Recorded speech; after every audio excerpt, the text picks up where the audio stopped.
Hello tout le monde, on est à nouveau ici. Ça y est, on se retrouve pour le Facebook Live de la semaine. Alors, je vais attendre quelques instants que vous arriviez.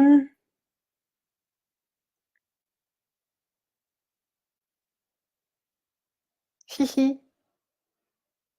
Et sur Instagram, j'ai posté une photo de ma petite logistique. Coucou Kenza. Alors, aujourd'hui, je vais parler d'un sujet qui me paraît hyper important. Je suis avec mon bol. Donc, je vais parler d'un sujet qui me paraît hyper important quand on est en burn-out, c'est l'entourage. Alors, l'entourage, ça peut être beaucoup de monde. Ça peut être, par exemple, alors j'ai préparé mes petites notes, je vais juste les activer si je peux. Non, en fait, il veut pas me les mettre, mais je vais les prendre quand même. En fait, l'entourage, ça peut être vraiment beaucoup de gens, évidemment. Ça peut être, par exemple, les collègues ou les gens qui font la même chose que toi. Ça peut aussi être, évidemment, ta famille, tes parents, tes grands-parents, tes frères, tes sœurs, tes oncles, tes tantes, tes cousins, tes cousines, enfin bref, tout ce monde-là. Et puis il y a aussi tes amis, que les amis dont tu es très proche, et puis les amis dont tu peux être loin et dont t'as pas, avec lesquels tu n'as pas forcément de grande affinité. Et puis il peut y avoir aussi ton ou ta partenaire de vie.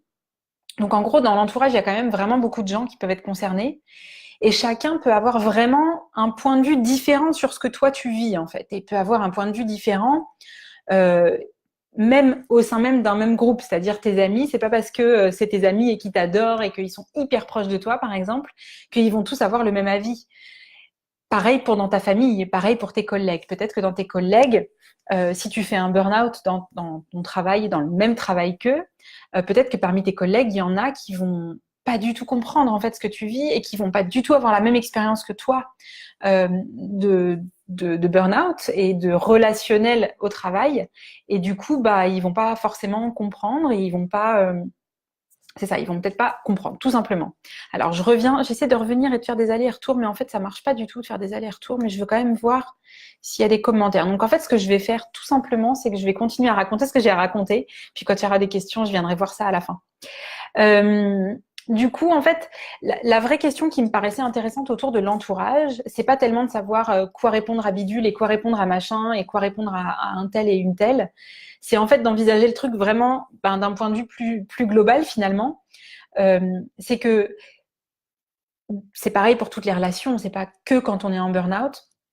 Mais en fait, l'entourage et toutes les réactions des autres sur ce qu'on vit nous ne vont pas être forcément directement un avis qu'on va devoir prendre en considération en fait, parce que ce sera leur vue sur ce que nous on vit. Et donc ça reflètera pas notre situation à nous, donc ta situation à toi.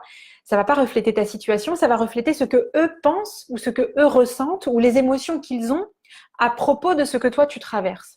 Donc, par exemple, si on revient dans la situation où toi, tu es en plein burn-out, ça marche pas du tout, tu n'arrives pas à aller bosser, tu t'engueules avec tout le monde, tu n'arrives pas à faire ce que tu as à faire, tu fais des erreurs partout, etc.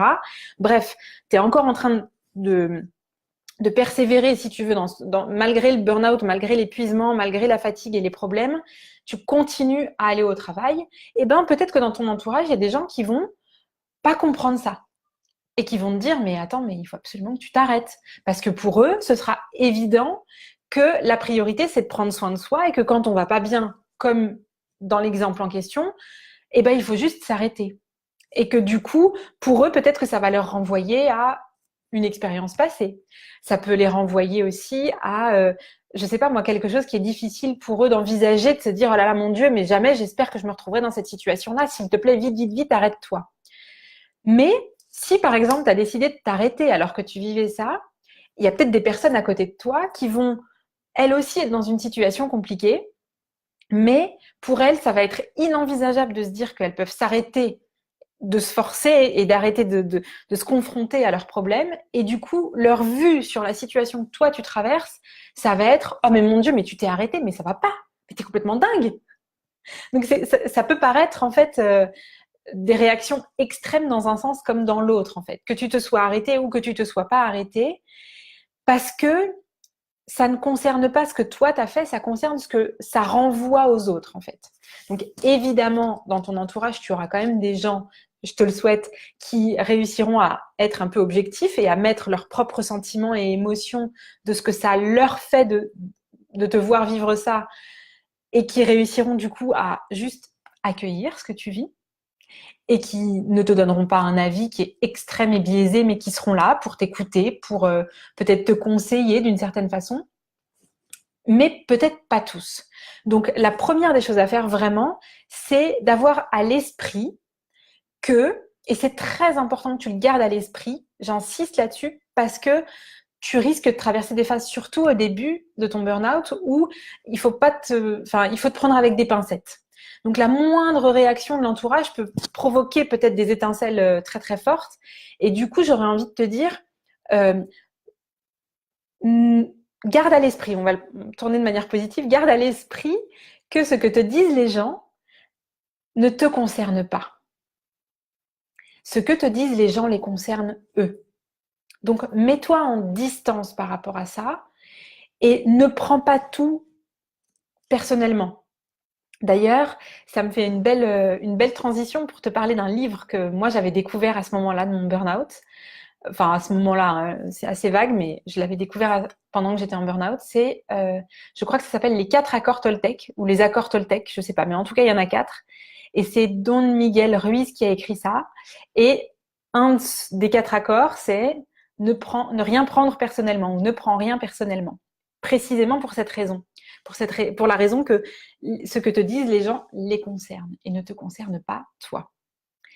Alors, il y a un autre sujet, mais avant de faire cet autre sujet, je refais ma petite tentative de venir voir s'il y a des questions. Ah, coucou Pam, il y a Pam qui est là, trop bien.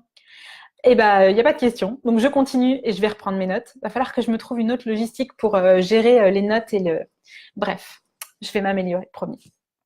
Du coup, quand on va un petit peu au-delà de cette histoire de ce que les autres vont dire, ça va les concerner eux, on pourrait très simplement se fermer en fait, si on s'arrêtait à ça. On pourrait se dire non mais ça te concerne toi, et puis on ferme, et puis du coup on reste avec notre histoire, et puis l'autre il reste à l'extérieur, et puis du coup il n'y a pas d'interaction. Un peu dommage. Donc du coup on va voir comment est-ce qu'on peut faire pour rester quand même en interaction, et puis pour comprendre ce qui se passe derrière tout ça.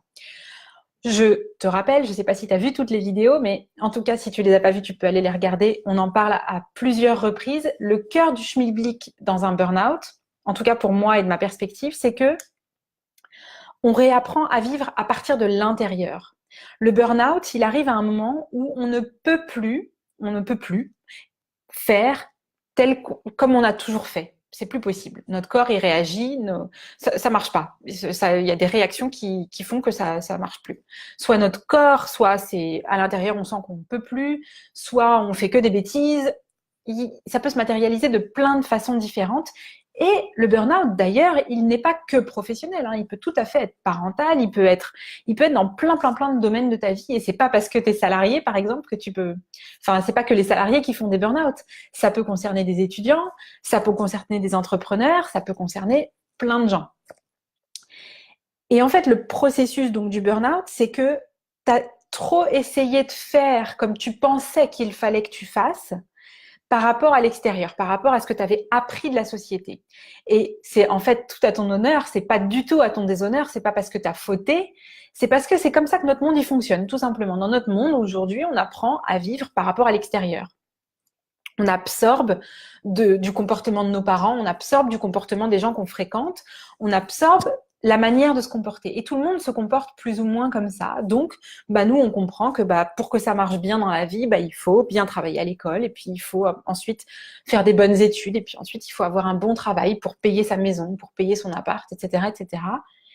Et on apprend surtout qu'il faut arrêter de se poser la question de qu'est-ce que moi j'ai envie? Comment j'aimerais qu'elle soit ma vie? De faire à partir de l'intérieur. Donc, si on ramène cette histoire avec le sujet du jour qui est l'entourage, on se rend vite compte que dans notre entourage et dans notre relation à notre entourage, parce que c'est vraiment ça dont il est question, on n'a pas, comment est-ce que je vais dire? On appréhende notre relation à notre entourage d'une façon qui intègre ça. on va dans notre relation à notre entourage avec cet a priori que ce que va nous dire l'autre va nous faire du bien. Quelqu'un qui va nous dire « Oh mais écoute, là, t'es vraiment trop fatigué, il faut que tu ailles te reposer, il faut que tu prennes 3 semaines d'arrêt, il faut que tu partes en arrêt, il faut que tu arrêtes de te confronter à... etc. » Quelqu'un qui va venir te dire ce qu'il faut que tu fasses. Toi, de ton côté, de ta perspective où tu es en train de vivre le burn-out, tu vas le prendre exactement comme tu as pris tout le reste de ta vie avant, comme une indication de comment ça pourrait mieux fonctionner en fait. Et du coup, tu vas te dire quelque part dans un coin de ton esprit et de ta tête, ah, peut-être qu'il a pas tort, peut-être que je devrais. Et si pour toi, c'est pas une décision que tu te sens prête à prendre, ça va venir clasher à l'intérieur. Bon, en l'occurrence, bon, en général, quand on te dit va prendre des vacances, c'est plutôt positif et ça donne plutôt envie peut-être, mais ça peut, c'était juste un exemple.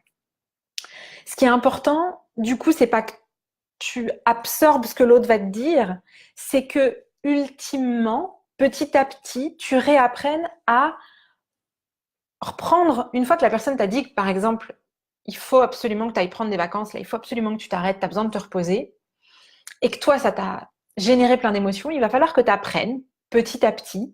Et au début, je sais que c'est vraiment compliqué à faire, donc au début, on n'essaye même pas.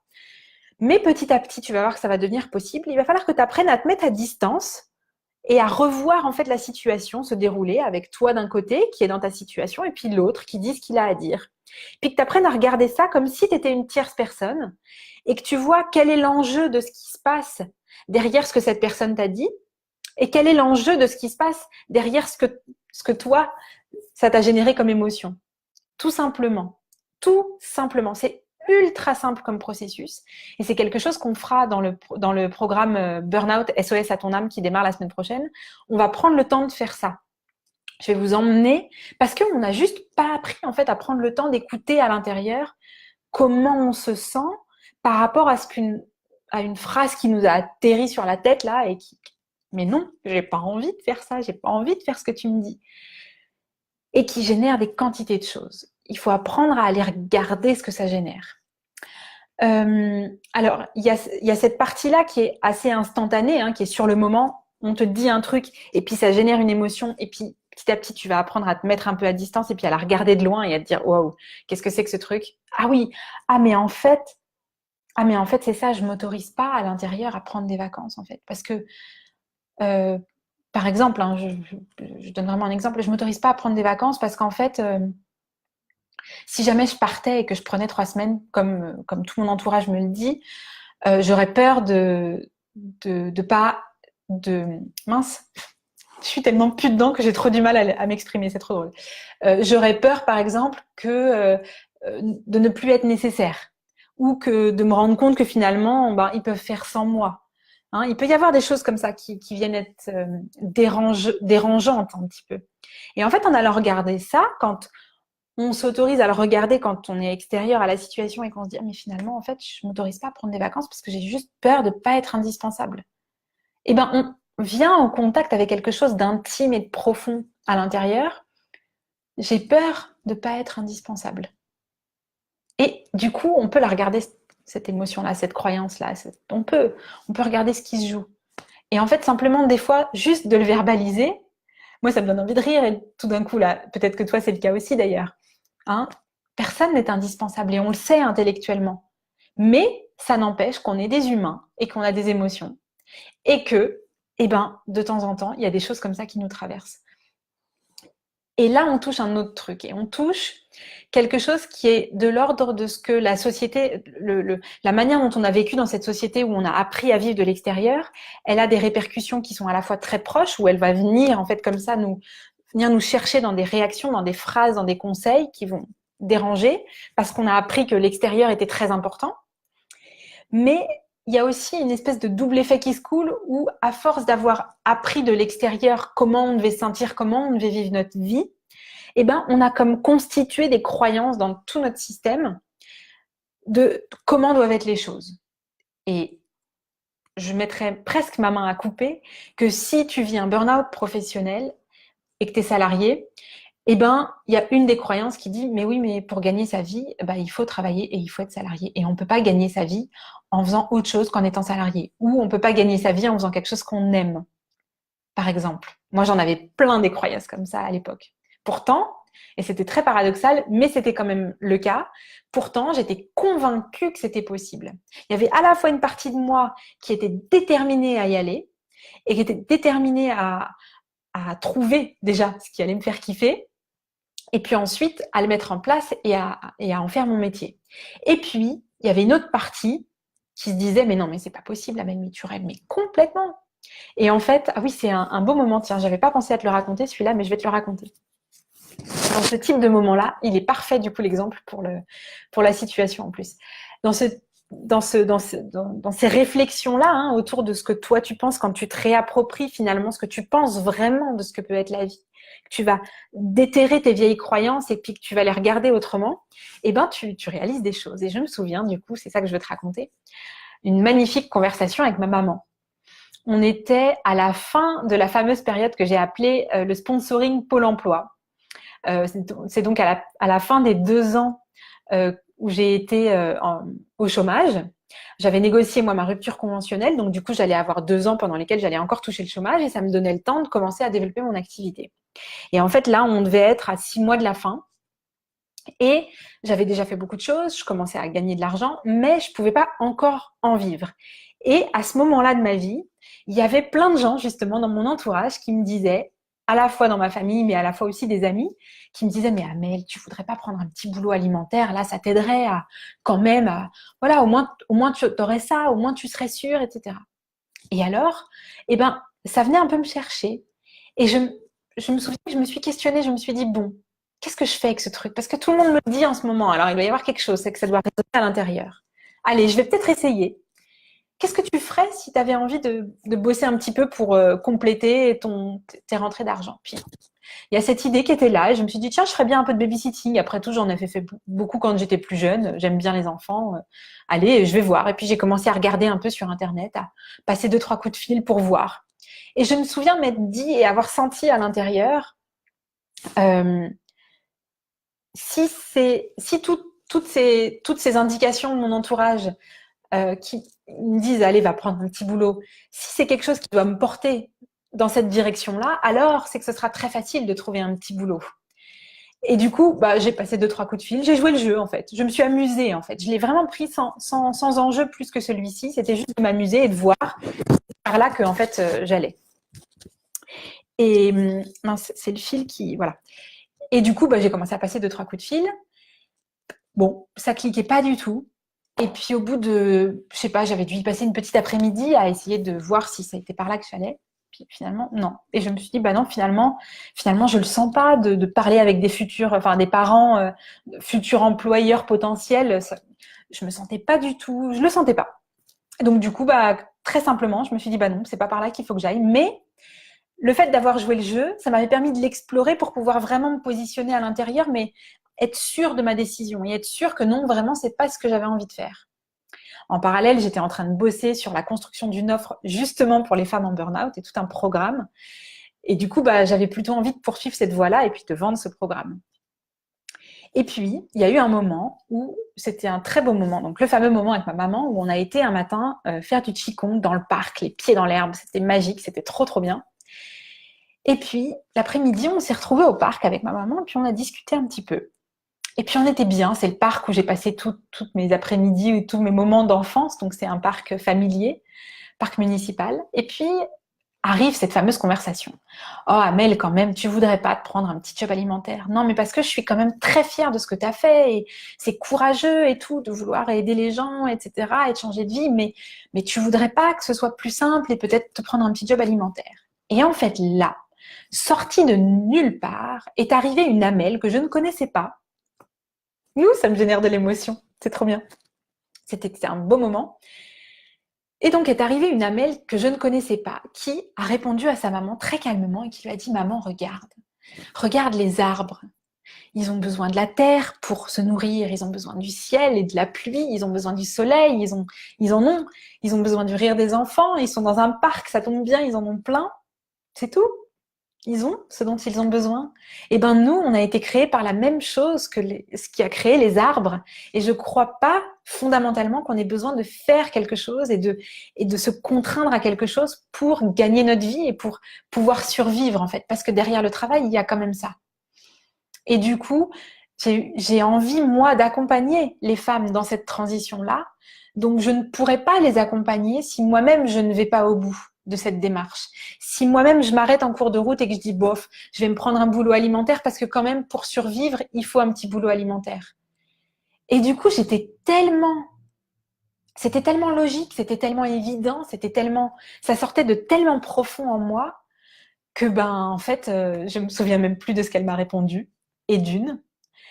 Et de deux, j'ai un souvenir que c'était juste pardon, mais un putain de beau moment, comme il y en a peu finalement dans une vie, d'une intensité juste énorme et d'un alignement super puissant. Et alors pour terminer la jolie histoire, c'est que le fameux mois où mon pôle emploi s'est arrêté, eh ben, j'ai eu une première cliente pour mon programme Burnout.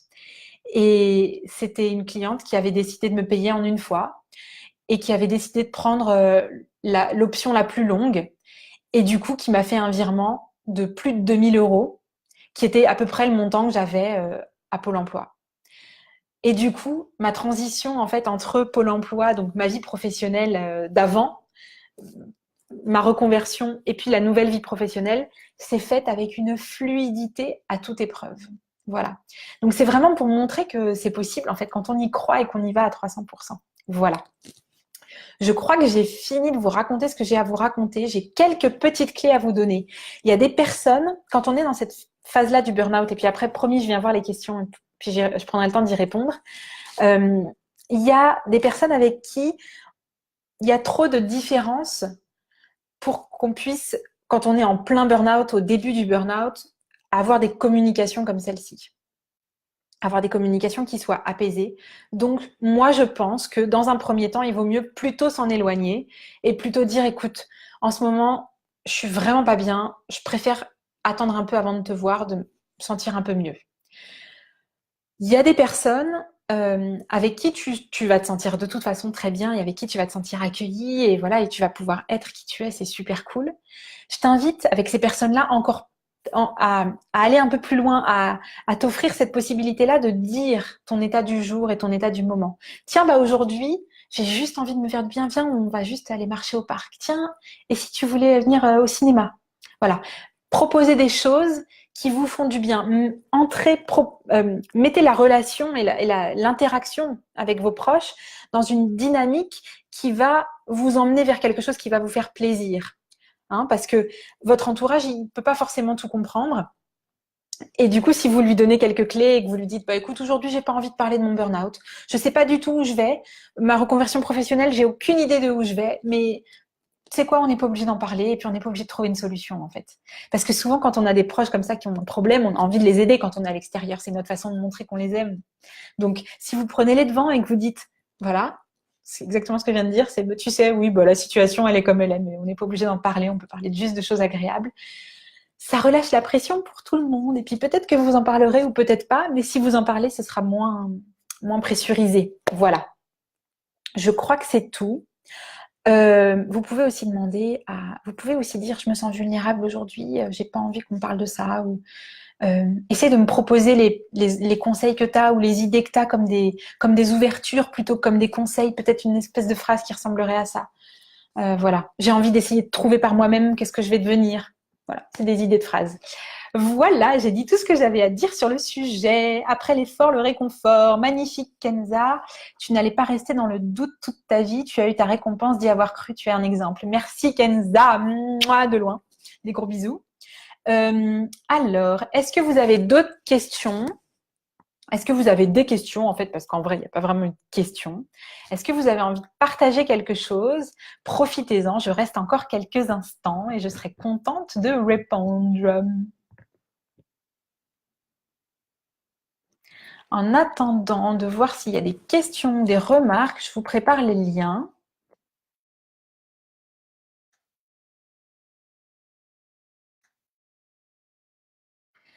Hop.